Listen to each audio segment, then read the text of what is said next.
ধন্যবাদ ডক্টর মামুন। বিসমিল্লাহির রহমান রহিম। জুলাই আগস্টের ফ্যাসিবাদ বিরোধী গণ অভ্যুত্থানের বর্ষপূর্তি উপলক্ষে মাসাধিককাল ব্যাপী কর্মসূচির অংশ হিসাবে বিএনপি গণ অভ্যুত্থান 2024 জাতীয় ঐক্য ও গণতান্ত্রিক অভিযাত্রা এবং শহীদ পরিবারের সম্মাননা অনুষ্ঠান আয়োজন করেছে। বিএনপি আয়োজিত আজকের এই অনুষ্ঠানের সম্মানিত সভাপতি জনাব রুহুল কবির রিজভী, উপস্থিত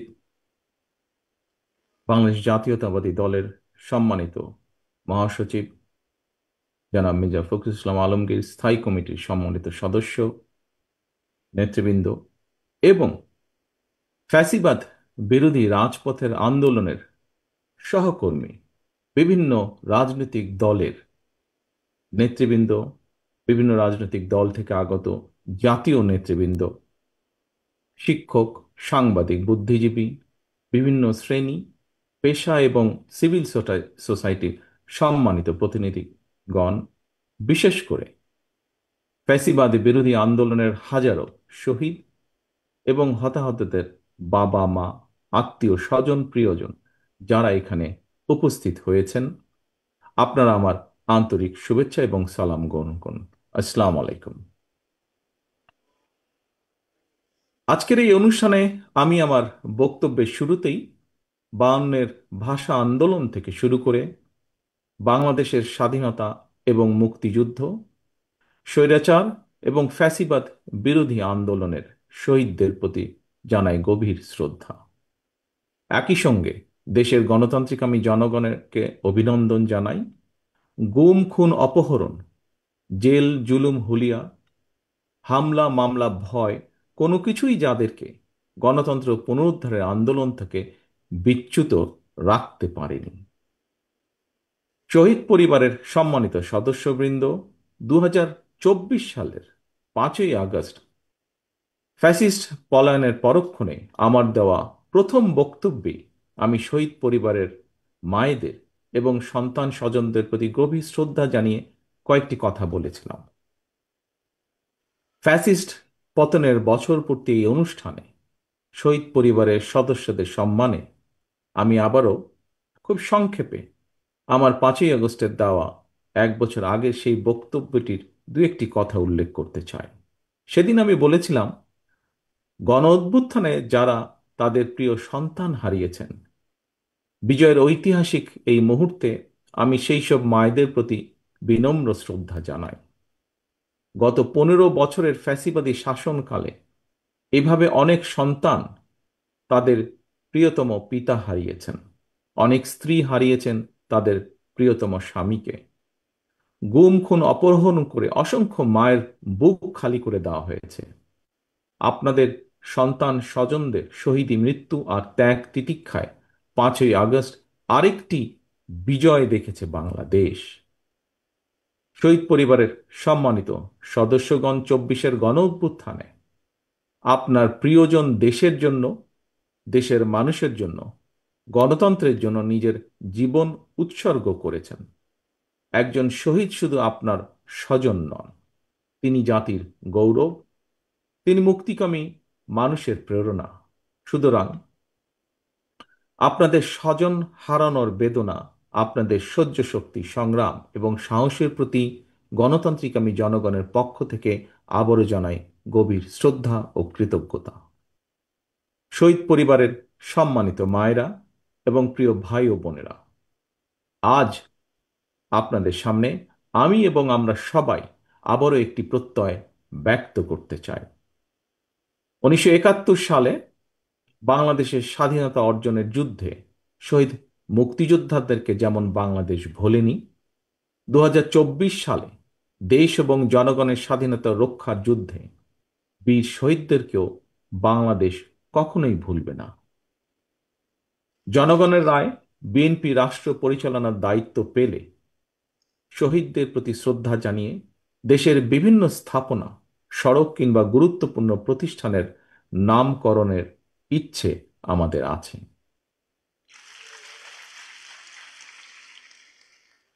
প্রিয় সম্মানিত উপস্থিতিবৃন্দ, এতক্ষণ আলোচনায় ফ্যাসিবাদ বিরোধী দীর্ঘ আন্দোলন সংগ্রামের পূর্বাপর, জনগণের আত্মত্যাগ এবং বর্তমানের করণীয় সহ নানা বিষয় সম্মানিত আলোচকগণ বিস্তারিত বক্তব্য বা তাদের মতামত উপস্থাপন করেছেন। আলোচকদের বক্তব্যে যে সকল বিষয় উঠে এসেছে সেসব বক্তব্য আমি পুনরুল্লেখ করতে চাই না। তবে দেশ এবং জনগণের স্বার্থে যারা বিভিন্নভাবে আত্মত্যাগ করেছেন, তাদের কাঙ্ক্ষিত বাংলাদেশ গড়ার লক্ষ্যে একজন রাজনৈতিক কর্মী হিসাবে আমি শুধু আমাদের কিছু ভাবনা এবং পরিকল্পনা আপনাদের সামনে এবং আপনাদের মাধ্যমে বাংলাদেশের জনগণের সামনে তুলে ধরতে চাই সংক্ষেপে। প্রিয় ভাই ও বোনেরা, সম্মানিত অতিথিবৃন্দ, বাংলাদেশের ঘটনাবহুল ইতিহাসের আরেকটি ঐতিহাসিক রক্তাক্ত অধ্যায় ছিল জুলাই আগস্টের গণ অভ্যুত্থান।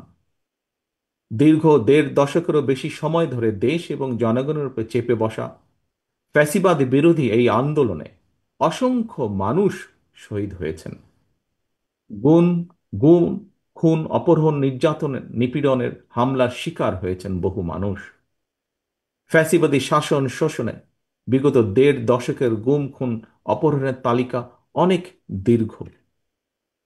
শুধুমাত্র জুলাই আগস্ট আন্দোলনেই বিএনপির কমপক্ষে 422 জন সহ বিভিন্ন শ্রেণী পেশা মানুষ, ছাত্র জনতা, কৃষক, শ্রমিক, গার্মেন্টস কর্মী, নারী, শিশু এবং ফ্যাসিবাদ বিরোধী আন্দোলনে থাকা রাজপথের রাজনৈতিক দলগুলোর নেতাকর্মী সহ কমপক্ষে 1,500-এরও বেশি মানুষ শহীদ হয়েছেন।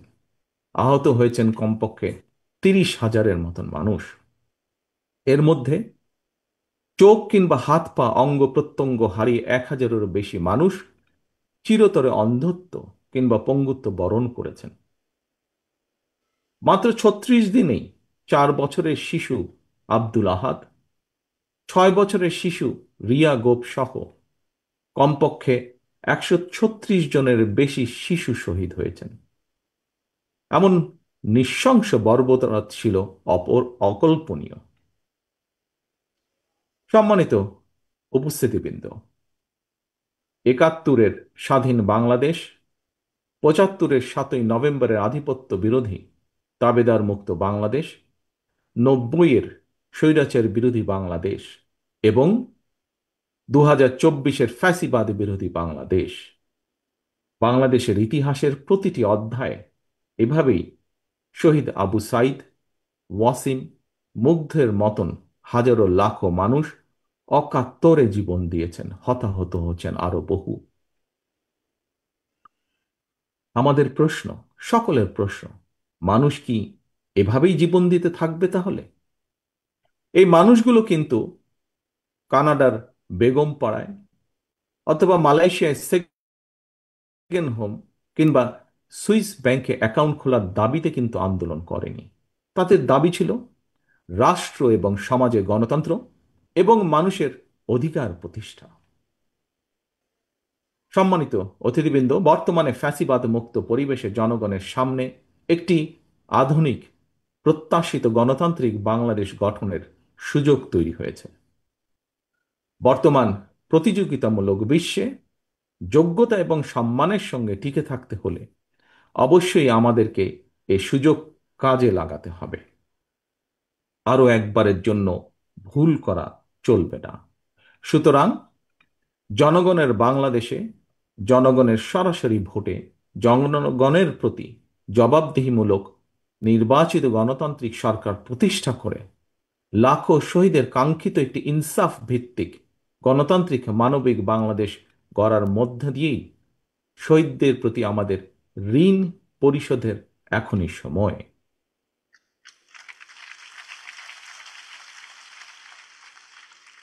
সম্মানিত উপস্থিতিবৃন্দ, একটি দেশের জন্য 54 বছর কম সময় নয়। এই দীর্ঘ সময় জনগণের ত্যাগ, গৌরব, বিজয় আর নানা উত্থান পতনের ইতিহাস আমরা ভুলে যেতে চাই না। তবে হয়তোবা অযথা বিতর্ক কিংবা কূটতর্কে লিপ্ত থেকে সময় ক্ষেপণের চেয়ে বরং আমরা যারা দেশ এবং জনগণের কল্যাণে রাজনীতি করি আমাদের এবার রাজনীতির অন্যতম প্রধান অঙ্গীকার নিরাপদ কর্ম পরিবেশ এবং নতুন কর্মসংস্থান সৃষ্টির রাজনীতি। আমাদের এবারকার অঙ্গীকার এই সকল কথাগুলো বাস্তবায়ন আর দৃষ্টান্ত স্থাপনের রাজনীতি। সম্মানিত অতিথিবৃন্দ, অন্ন, বস্ত্র, বাসস্থান, চিকিৎসা, উন্নত বিশ্বে এখন আর শুধুমাত্র এই কয়টি মানুষের মৌলিক চাহিদা কিংবা মৌলিক অধিকার হিসেবে বিবেচিত নয়। বিশ্বের অগ্রগতির সঙ্গে সঙ্গে আরো অনেকগুলো গুরুত্বপূর্ণ বিষয় এই তালিকায় অন্তর্ভুক্ত হয়েছে: জননিরাপত্তা, জন অধিকার, বাক ও ব্যক্তি স্বাধীনতা, সম ও ন্যায্য অধিকার, পরিবেশ সুরক্ষা, জলবায়ু পরিবর্তনের প্রভাব। বর্তমানে বিশ্বে এই বিষয়গুলোকে কিন্তু আর অবহেলার সুযোগ নেই। গ্লোবালাইজেশনের বর্তমান সময় সবার সামনে সম্ভাবনার সকল দ্বার উন্মুক্ত। জনগণ যাতে সকল সম্ভাবনাকে নিজেদের পক্ষে কাজে লাগিয়ে এবং লাগাতে পারে, রাজনীতিবিদ হিসেবে আমাদের অন্যতম প্রধানতম কর্তব্য হচ্ছে বিশেষ করে দেশের তরুণ জনশক্তিকে বা জনগোষ্ঠীকে দক্ষ জনশক্তি হিসেবে উপযুক্ত করে গড়ে তোলা। একই সঙ্গে রাষ্ট্র এবং সমাজে গণতন্ত্র এবং আইনের শাসন নিশ্চিত রাখা। সম্মানিত উপস্থিতিবৃন্দ, দেশের জনসংখ্যাকে দক্ষ জনশক্তি হিসেবে গড়ে তুলতে পারলে এই জনসংখ্যায় জনসম্পদে রূপান্তরিত হবে। এই জনসম্পদই মাধ্যমে উন্নত বিশ্বে সামনে দৃষ্টান্ত হয়ে উঠতে পারে আমাদের প্রিয় মাতৃভূমি, প্রিয় বাংলাদেশ। এটি শুধু কথার কথা নয়, বরং আমরা যদি ডেমোগ্রাফিক ডিভিডেন্ডের দৃষ্টিকোণ থেকে বিচার করি, তাহলে আমাদের জনসংখ্যাকে জনসম্পদে রূপান্তর করার সকল সুযোগ এবং সম্ভাবনা আমাদের সামনেই বিদ্যমান। এখন শুধু প্রয়োজন সুষ্ঠু নীতিমালা প্রণয়ন এবং বাস্তবায়ন। এবং সেই লক্ষ্যকেই সামনে রেখেই ফ্যাসিবাদ বিরোধী আন্দোলনে আমাদের রাজপথের সহযোগী গণতন্ত্রের পক্ষের রাজনৈতিক দলগুলোর সঙ্গে পরামর্শ করে বিএনপি ৩১ দফা কর্মসূচি প্রণয়ন করেছে। আসন্ন জাতীয় নির্বাচনে বিএনপি জনগণের রাষ্ট্র পরিচালনার দায়িত্ব পেলে জাতীয় সরকার গঠন করে দেশ এবং জনগণের উন্নয়নের প্রতিটি কর্মসূচির বাস্তবায়নের সর্বোচ্চ উদ্যোগ এবং প্রচেষ্টা গ্রহণ করবে। সম্মানিত উপস্থিতিবৃন্দ, একটি দুর্নীতিমুক্ত, নিরাপদ, মানবিক, গণতান্ত্রিক বাংলাদেশ প্রতিষ্ঠার সুমহান লক্ষ্যে দেশের গণতান্ত্রিকামী প্রতিটি ব্যক্তি ও প্রতিষ্ঠান, প্রতিটি রাজনৈতিক দল ঐক্যবদ্ধ। প্রতিটি রাজনৈতিক দলের নিজস্ব দৃষ্টিভঙ্গি এবং কর্মসূচিগত পার্থক্যের কারণে কোনো কোনো ইস্যুতে ফ্যাসিবাদ বিরোধী রাজনৈতিক দলগুলোর মধ্যে অনৈক্য মনে হলেও আমি দৃঢ়ভাবে বিশ্বাস করি জাতীয় স্বার্থে আমরা সবাই এক। হাজারো শহীদের রত্নস্নাত রাজপথে ফ্যাসিবাদ বিরোধী এই জাতীয় ঐক্য গড়ে উঠেছে। ৫ই আগস্ট এর জ্বলন্ত উদাহরণ। প্রত্যেকটি ইস্যুতে প্রতিটি রাজনৈতিক দলের ঐক্যমত হওয়া জরুরি নয়, তবে অবশ্যই জাতীয় ইস্যুতে জাতীয় স্বার্থে ঐক্যমত থাকাটাই সবচেয়ে বেশি জরুরি। এটি গণতন্ত্রের সৌন্দর্য। আগামী দিনে আর কোনো অপশক্তি যাতে বাংলাদেশকে তাবেদার রাষ্ট্রে পরিণত করার দুঃসাহস না দেখায়, সংবিধান লঙ্ঘনকারী পতিত পরাজিত পলাতক তাবেদার অপশক্তি যাতে আর মাথাছাড়া দিয়ে উঠতে না পারে, দেশ এবং জনগণের স্বার্থের বিরুদ্ধে আর কেউ যাতে অপতৎপরতা চালাতে না পারে, আমি দৃঢ়ভাবে বিশ্বাস করি, আমাদের দল বিএনপি বিশ্বাস করে, এইসব বিষয় ফ্যাসিবাদী বিরোধী জাতীয় ঐক্য অটুট রয়েছে, ভবিষ্যতেও তা অটুট থাকবে ইনশাল্লাহ। সম্মানিত অতিথিবৃন্দ, আমি এবং আমার দল বিএনপি আমরা দেশে গণতান্ত্রিক রাজনৈতিক বিধি ব্যবস্থাকে এমন একটি চিরস্থায়ী ভিত্তির উপরে প্রতিষ্ঠিত করতে চাই, যেখানে রাজনৈতিক দল এবং সরকারের সকল রাজনৈতিক ক্ষমতার নিয়ন্ত্রক থাকবে জনগণ। জনগণই তাদের রাজনৈতিক ক্ষমতা প্রয়োগ করে স্থানীয় সরকার থেকে কেন্দ্রীয় সরকার প্রতিটি পর্যায়ের প্রতিনিধি নির্বাচন করবে। জনগণের নির্বাচিত সরকার জনপ্রত্যাশা পূরণে ব্যর্থ হলে নির্ধারিত মেয়াদের পর সেই সরকার পরিবর্তনের ক্ষমতাও জনগণের হাতে থাকবে। জনগণের রাজনৈতিক ক্ষমতায়ন নিশ্চিত করে এভাবে জনপ্রতিনিধিদেরকে জনগণের মুখাপেক্ষী করে দেওয়া গেলে রাষ্ট্র এবং রাজনীতিতে দুর্নীতি এবং দুর্বার্তনের প্রবণতা কমে আসবে বলে আমি দৃঢ়ভাবে বিশ্বাস করি। সম্মানিত অতিথিবৃন্দ, ফ্যাসিবাদের পতনের পর রাষ্ট্র পরিচালনার দায়িত্ব নেওয়া অন্তর্বর্তীকালীন সরকার জনগণের বাংলাদেশে জনগণের সরাসরি ভোটে জনগণের কাছে জবাবদিহিমূলক সরকার প্রতিষ্ঠার জন্য জাতীয় নির্বাচন অনুষ্ঠানের লক্ষ্যে সক্রিয় রয়েছে। একই সঙ্গে রাষ্ট্র ও রাজনীতির সংস্কার কার্যক্রমের পাশাপাশি বিতাড়িত ফ্যাসিস্ট বিচার কার্যক্রমও শুরু করেছে।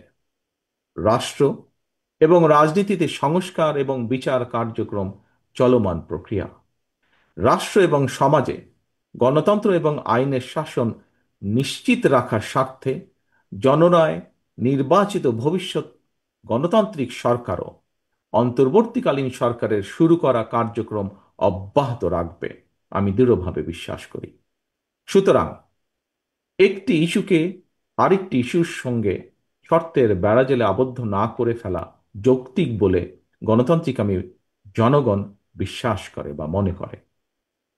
প্রিয় রাজনৈতিক নেতৃবৃন্দ, প্রিয় রাজনৈতিক সহকর্মীবৃন্দ, অন্তর্বর্তীকালীন সরকারের সংস্কার কার্যক্রমে বিভিন্ন রাজনৈতিক দল চিন্তাভাবনা করেই সংস্কার প্রস্তাব দিয়েছেন। আমি দৃঢ়ভাবে বিশ্বাস করি দেশ এবং জনগণের কল্যাণে প্রতিটি রাজনৈতিক দলই যার যার বিবেচনায় উত্তম প্রস্তাবটাই উপস্থাপন করেছেন। তবে প্রস্তাব ভালো হলেও সকল প্রস্তাব বাংলাদেশের প্রেক্ষাপটে বা বর্তমান প্রেক্ষাপটে বাংলাদেশের জন্য উপযোগী কিনা সেটি বিবেচনা করার জন্য আপনাদেরকে আমি বিনীত আহ্বান জানাব। কোন কোন রাজনৈতিক দল সংখ্যানুপাতিক নির্বাচনী ব্যবস্থার দাবি তুলেছেন। বিশ্বের কোন কোন দেশে সংখ্যানুপাতিক নির্বাচনী ব্যবস্থার বিধান রয়েছে। তবে বাংলাদেশের বিদ্যমান বাস্তবতায় এবং ভৌগোলিক রাজনৈতিক প্রেক্ষাপটে এই মুহূর্তে বাংলাদেশের জন্য এই ব্যবস্থাটি কতটুকু উপযোগী অথবা উপযোগী কিনা সেটি গুরুত্বের সঙ্গে ভেবে দেখা জন্য আমি সকলের প্রতি অনুরোধ রাখব। বাংলাদেশের গণতান্ত্রিক বিধি ব্যবস্থাকে শক্ত ভিত্তির উপর প্রতিষ্ঠিত রাখতে হলে, বাংলাদেশকে তাবেদার মুক্ত রাখতে হলে এই মুহূর্তে জনগণের ঐক্য সবচাইতে বেশি প্রয়োজন। কিন্তু সংখ্যানুপাতিক নির্বাচনী ব্যবস্থা দেশে ঐক্যের পরিবর্তে বিভক্তিমূলক সমাজ এবং অস্থিতিশীল সরকার সৃষ্টির কারণ হয়ে উঠতে পারে কি না এই বিষয়গুলো গুরুত্ব সহকারে আরও একবার ভেবে দেখার জন্য আমি সকল রাজনৈতিক নেতৃবৃন্দকে বিনীত আহ্বান এবং অনুরোধ করব। সংখ্যানুপাতিক সংখ্যানুপাতিক নির্বাচনী ব্যবস্থার আড়ালে পুনরায় দেশের রাজনীতিতে নিজেদের অজান্তেই পতিত পরাজিত পলাতক ফ্যাসিস্ট অপশক্তির পুনর্বাসনের পথ সুগম করে দেওয়া হচ্ছে কিনা এই বিষয়টিও আমাদের প্রত্যেকের অত্যন্ত সিরিয়াসলি ভাবা দরকার। আমি মনে করি আমি মনে করি নিত্য নতুন ইস্যু যদি আমরা সামনে নিয়ে আসতে থাকি, এর সুযোগে ষড়যন্ত্রকারীরা আবারও মাথা চাড়া দেওয়ার সুযোগ পাবে। গণতান্ত্রিক রাজনৈতিক দলের প্রিয় সহকর্মীবৃন্দ, অন্তর্বর্তীকালীন সরকারের পক্ষে জনগণের প্রতিদিনের সমস্যা সমাধান লাঘব করা সম্ভব নয়। জনগণের সমস্যা সম্ভাবনার কথা তাদের কাছে পৌঁছানোরও তেমন কোনো মাধ্যম নেই রাজনৈতিক দলগুলোর যেমন থাকে। সুতরাং সংস্কারের ইস্যু নিয়ে আমরা যদি অন্তর্বর্তীকালীন সরকারকে ব্যস্ত রাখি তাহলে হয়তো বা সেটি জনগণকে তাদের রাজনৈতিক এবং অর্থনৈতিক অধিকার থেকে বঞ্চিত রাখতে পারে।